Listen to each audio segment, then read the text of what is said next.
Centralized leadership. Knut was the leader of the North Sea Empire and the King of Denmark, England, Norway, and Sweden. He ruled mostly from England. He appointed regents in Denmark in his absence. Knut divided England into 4 earldoms, based on the Scandinavian ruling model. He ruled Wessex himself, and his supporters ruled the rest of the earldoms. Thorkel was the Earl of East Anglia, Eric Harkinson the Earl of Northumbria, and Edric Striana was Earl of Mercia. Before Knut died, he appointed his sons as his heirs, to rule the different countries of the empire, but they couldn't keep it together.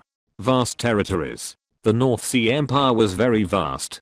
King Knut ruled all of England, Denmark, Norway, and parts of Sweden. In England, Knut fought and conquered parts of England, before forming allegiance with English nobles. He was opposed by Edmund, but when he died, Knut was officially King of England.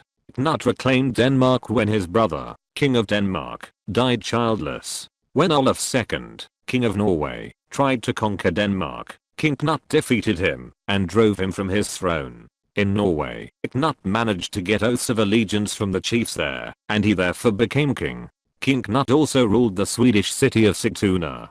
Imperialistic agenda. Knut the Great came in power by forming allegiances with the main powers in the countries he wanted to conquer. His rule was thus based on diplomacy. He sought Saxon support and a lot of his councillors were Saxon as well, such as Earl Godwin. In Norway he pledged allegiances with the chieftains. In Denmark, the king appointed Ulf Geril as regent of Denmark.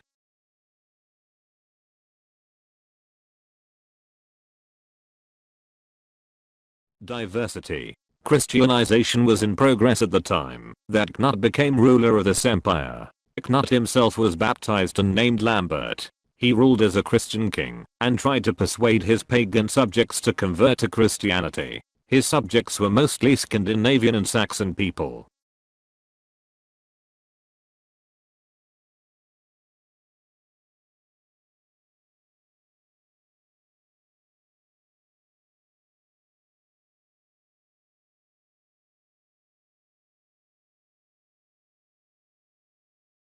Strong military. Knut had used the remains of his father's defeated army to attack England. Thorkel the Tall wanted to avenge his dead brother and men, and so he joined Knut in his conquest. It is unsure how big Knut's fleet was. Some sources say he had 200 ships and others say 1,000 ships. Knut's army might have been between 25,000 to 30,000 men. Knut had recruited people from all over Scandinavia. They had weapons similar to those the Vikings had, such as swords, axes, spears, bows, and arrows, and swift wooden longships.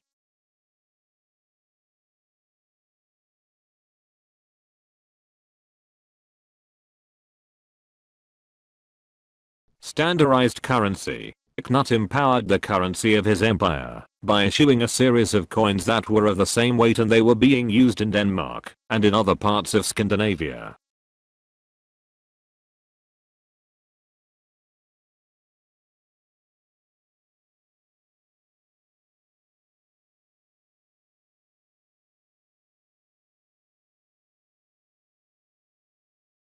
Ethnic diversity. Knut treated his Saxon subjects fairly, and he wanted to compensate the Danes for all the plundering he did by giving donations to the church. In general, Knut's reign was a good one for the English because there were no more Viking raids. He wanted to provide protection and justice to everyone under his rule.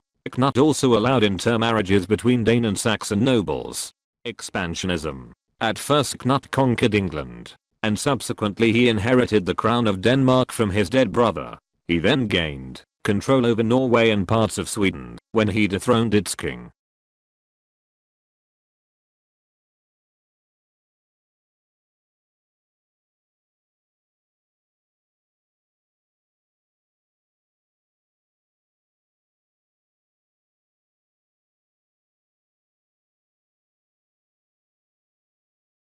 NANI?!